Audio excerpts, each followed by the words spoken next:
مثلا aan ku siiyo tusaale مثلا daraasaadka la inagu hayo inagu isma ogin inagu aynu iska soconnaa مثلا mujtamaca Soomaaliga markay ka waramayaan wadan ka mid ah wadannada reer galbeed ama ceebaa loo raadinayo ama la baadhayo ama waxa kan waxay yiraahdaan xagga shaqada marka laga eego bay yiraahdeen waa bulsho aan hawl ka lahayn waxay ku cileeyaan oo ay leeyihiin ma aha dad u diyaara inay shaqeeyaan waxa lagu aqbalay lagu keenay waxa kamid ah inaad maan baawar noqoto shaqooyinka fudud ee dadku u baahan yahay dadka wadanka la shaqooyinka sare haysanaya laakiin de shaqooyinkii kale hoose inaad adigu u qabato oo adna mujtamacu wax ka faa'iido laakiin uma diyaar aha ninka Soomaaliga ah waa mujtamac bay yiraahdaan aan shaqo aqoon xirfad ma leh waa mujtamac bay yiraahdaan luqada aan hore u fahmi karin waa mujtamac bay ku tilmaamaan xataa hay'adiisu bay yiraahdaan suuqa shaqada kama socoto yani marketingka reer galbeedku qof uu yaqaana jira ku yaro gadxiira oo taay xidhan oo faal yar soo xidhan markuu shaqo doonayo laakiin ninka Soomaaliga markuu imaado isagoo gadhkiisii wata oo de nin Soomaaliyeed ah oo isa soo taago habarta meesha joogta aanu salaamaynin hay laga yaabo inuu ku yiraahdo laakiin uu gacan qaadan maxaa yani waxay leeyihiin suuqa market suuqa shaqada kama aha bay yiraahdaan qof tanaafus ba ka geli kara hay'adiisa aan ahayn bay leeyihiin way madaahirtu iyagu waxay wax ku qiimaystaan bay kamid مثلا حاجه تعليمته waxay u arkayaan mujtamac markiisii hore aan tacliim hore wadanin wadanadu yimi bay leeyihiin dadka waaweyn Soomaaliyeed ee yimi bay yiraahdeen boqolkiiba 70 afka wadanka may baran boqolkiiba 70 bay dhahay afka wadanka may baran carruurtoodu bay dhahay boqolkiiba 80 macallin gaar ah u baahan yahay inay dawladdu macallin kala ku kabto waayo waxa ka lumay daraasaadkii iyo wixii istaba socdiye wixii oo dhan waxay yiraahdaan gabadhoodu way ka sii aqoon liidata oo afka iyo waxan maba barato waxa laga yaabaa iskuulka inta warqad u qorato inay hesho laakiin markuu iskuulka waqtigiisa imanay daraasaadkana xad alikhwa bay ugu kaalmeeyay markay timaado waqtigeedii inay uur leedahay ay tiraahdo sanadkan ma gali karayo sanadka dambe iga dhiga waraaq kale loo soo diro marka warqadda dambe loo soo diro inay noqoto waqtiga ay umuleysay وهلما جرى waxay iyagu ku waramayaan yani kuma fiicna bay leeyihiin baabkan dhaqankooda ijtimaaciga bay yiraahdeen waa dad fawdawiyiina qaanuunka ma ixtiraamaan ballanka way ka habsaamaan wasaa'iqda ama waraaqaha la haysto way ku cayaaraan waa musawar halku iska dhiibaya waxbu sameynaya مثلا waxay yiraahdaan false separation ka beenbeenta ay yaqaanin balay ma hadad qabiya Soomaalidu waxay haysataa waxan dadkan inay qabiyiin aanay waxba fahmin laakiin nimanka gaalada waxay naqaanaa go'aamada ma qaataan ilaa ay daraasadooda dhameystiraan oo isqanciyaan mooyaane sadaradeed waxay yiraahdaan separation qaldan bay galaan natiijada ay gaadhaan muxuu noqdaa مثلا natiijada soo saareen waxa kamid ay u arkayaan مجتمع الصومالي بيد هذا هو مجتمع مغلقة والراديكالة ومجتمع حدن والراديكالة راديكال كم حيوجد جدا والدينية ومجتمع على فهم كريم ما حيكون سببيا وحيكون سببيا كو ومجتمع حجاب كحدا بيد هذا وفق حجاب كحدن لا دبر كان حجاب كحدن لو حاول يستنى والله شباب قيب كل هاي حجاب الحدين مثلا حجاب كمركي كورمaya inagu qadaayad waxaana dogeyn baa lagu tirinaya oo adigu wanaagaagii laakiin iyagu si ay u arkayaan مثلا waxa ay booliiska inta laga qaato sharci sawir leh oo xijaaban Soomaalidu waa boqolkiiba 58 yani marka booliiska la tago ee la baaro faylkiisa ee la baaro wasaa'iqda dumarka xijaaban مسلم كله دقن هو بقول كيف شن يطبع وهي مركل عليها صور كان يدو صور كده سك قوية كانتها لكن ده كصور كان صداي إن وده حجاب له معناه ده وحوي واصل مالي 85% بيده هنكوا سوا كوا كان مثلا واحد هذا اسكول إسلامي ما لها لقى فرع شن يسديت أنقف بعد كتابه هذا 81 baa Soomaaliya bay dhahay waa mujtamac markaa meel u socda 85 qof haday dhigato 81 uu Soomaali yahay waa mujtamac radical ku ka muuqdo iyaga nadaradooda waxay taagan yihiin iskuulada bay dhaadeen haddii qadaayaadka ardadu ay ka doodo ee diimaha iyo siyaasadda iyo waxa ku saabsan la soo bandhigo ama laga hadlo maalan violence-ka ka yimaada had iyo goor haddii diin wax laga sheego maalan islaamka haddii wax laga sheego dadka ugu badan ee ka xanaaqa markiiba kalaaska rabshaa bay yidhaahdaan ixsaa'iyaadku waa Soomaali marka tadayunka laga hadlo walidaalika baa wasaaradaha qaarkood waxay soo saareen kalaas aska afafka loo dhigtay Soomaalidu ku jirto inaan lagaga hadli karin oo macallinku aanu ka hadal qadaayaadka diinta iyo ku saabsan waxyaabahaasi waxay yidhaahdaan maalan umamka kale bay yidhahdaan markay ummad u yimaadaan inta badan waa la liqaa Soomaalida si waxaan aragnay bay yidhahdeen nooc min mintidnimo qaaraan xijaabnayno halkan xijaabka ku qaatay bay yidhahdeen tusaale ay barkay bixinayaan gabadh markii ay timi aan xijaab sidan laakiin halkan uu Ilaahay wax ku fahamsiyo xaggan xijaab ku qaadatay waxay leeyihiin waa cagsiga markaa u socdaan iyagu xagga dadku u socdaba xagga soo horjeeda bay u socdaan ashyaadaas oo dhammi maxay tilmaamayaan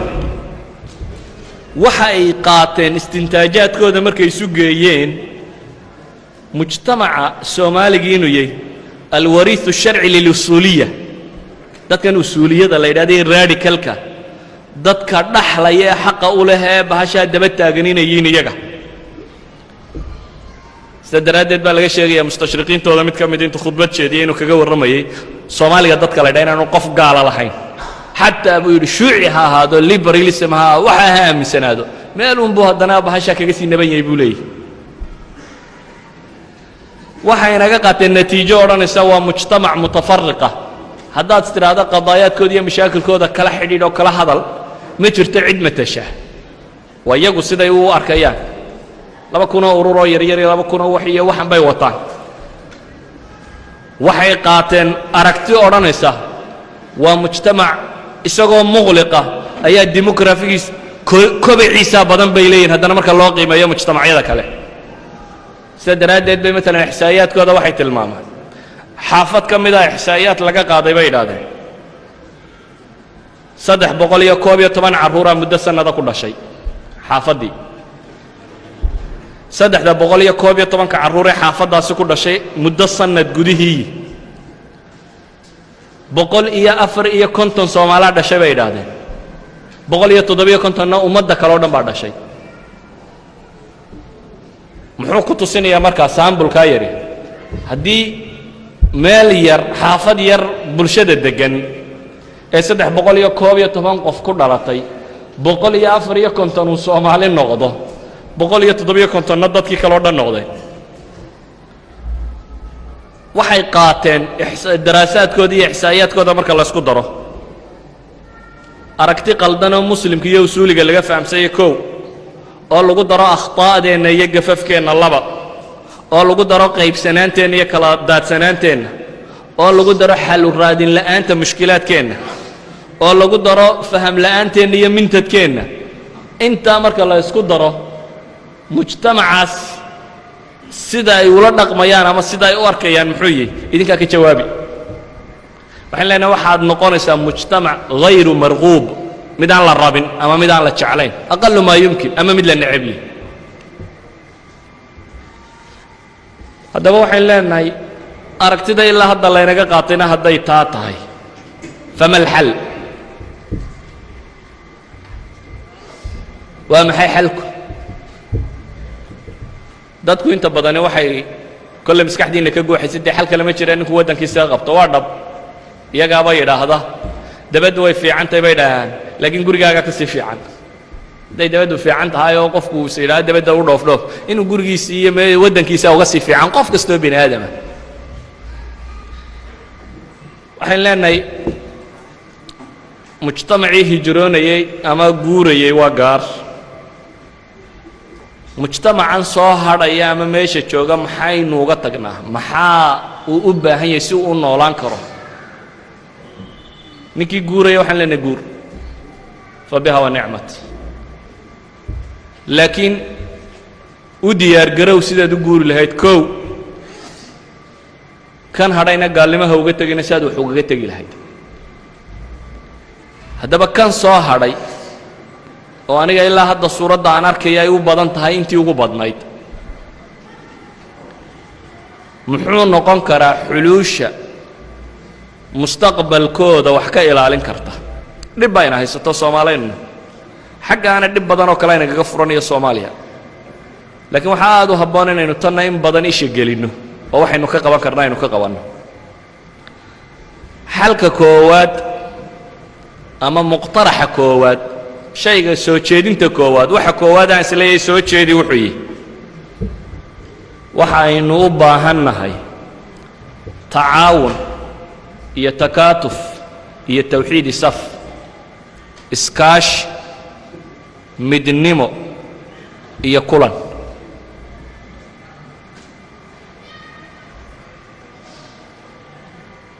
waayo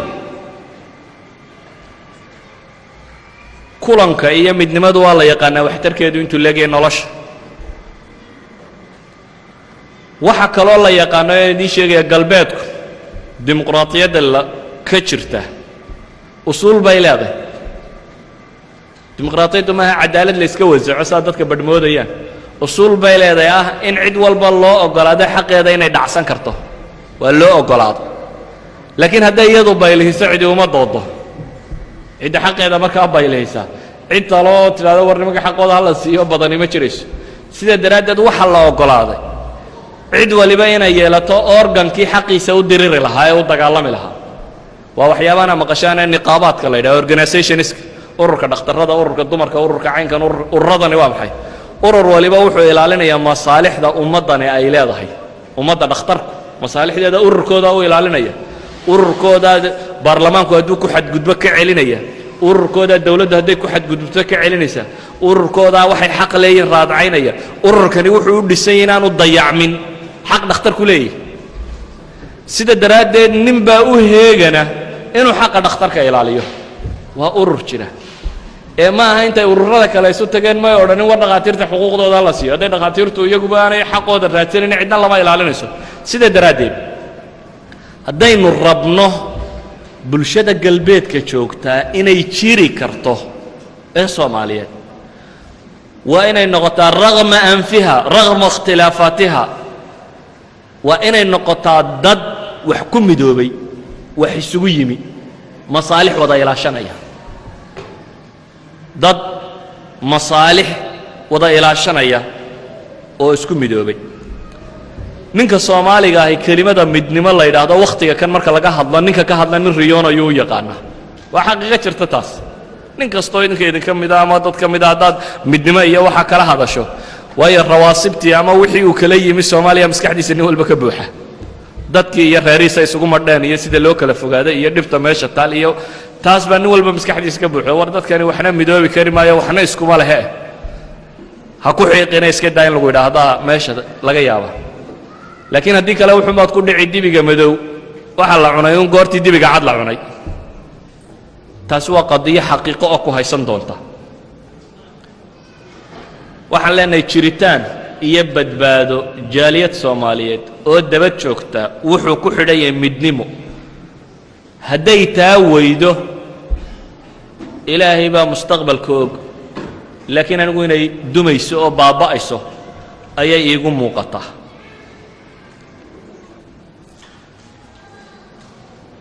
midnimadu waa shay qiimo xadaariya weeyaan waa shay u baahan in qofka bini aadamka lagu kobciyo lagu barbaariyo lagu bisleeyo anigi tusaalaha maalintii dhaweydin siinayeen elementary schoolka meesha tan mooto iyo urur iyo wax in lagu barbaariyo waa wax u baahan dadku in lagu kobciyo aqliyadaas waxyaabaha midnimada inuu kalifaya waxa ka mid ah leenahay qillatul imkaaniyaat cid inaga inaga mid oo gaar isu taagi kartaa ma jirto ama wadaad ha ahaado ama jabhadaada ama cid kale ha ahaatee halkan sidaad gaar isugu taagtaa way adagta xataa haddaad gaar isu taagto uu ka kale baaba'o ma og tahay in ilmo soomaaliyeed uu lumaa inuu kaaga dhib badan yahay ilmaha gaalkee kale ee aad la nooshay yacni gaalada ka soo jeeda waayo haddaad tidhaha waan un kuwaas waa jabhaddii ama waa reer hebel ama waa kuwaasoo carruurtooda maxaa kaa galay de keensada masaajidkaanu dhan way keensan waayeen ama caynkaasi ilmihiisaasi mujtamaca soomaaliyeed wuu kaga dhib badan yahay ilmayaasha kale frenchiga ee meesha jooga o dhan waayo dadkan buu la wadaagaa diirka iyo afka hal ilmo oo lumay inta soomaaliyeeda uu lumin karo 100 ilmood oo kuwa frenchiga kaama lumin karayaan waayo kan wuu afgaranayaa wuu dhex geli karayaa wuu raaci karayaa wuu tusaale u noqon karayaa waxaanay aqoon buu tusi karayaa hormood buu noqonayaa sidaa daraaddeed waa kugu compulsory waa kugu qasab inaad ka fakerto kaa khamriga cabaya xun iyo kaasaad ilmihiisa u hagaajin lahayd waa kugu qasab jaaliyadda tan sidaad u ilaalin lahayd iyadoo laga yaaba inay aabbahaa dileen kuwa halka jooga haddana isagoo aabbahaa dilay inankaagana dee wuu dilaya haddaanad hagaajin maxaad yeeliye kale waa kugu sandulle sidaa daraaddeed waxaan leenahay waar midnimada tani marka halka la joogay yurub la joogo haddii la rabo jaaliyadda tani inay sii noolaato oo sii jirto inay midowdo oo isu timaaddo waa arrin muhima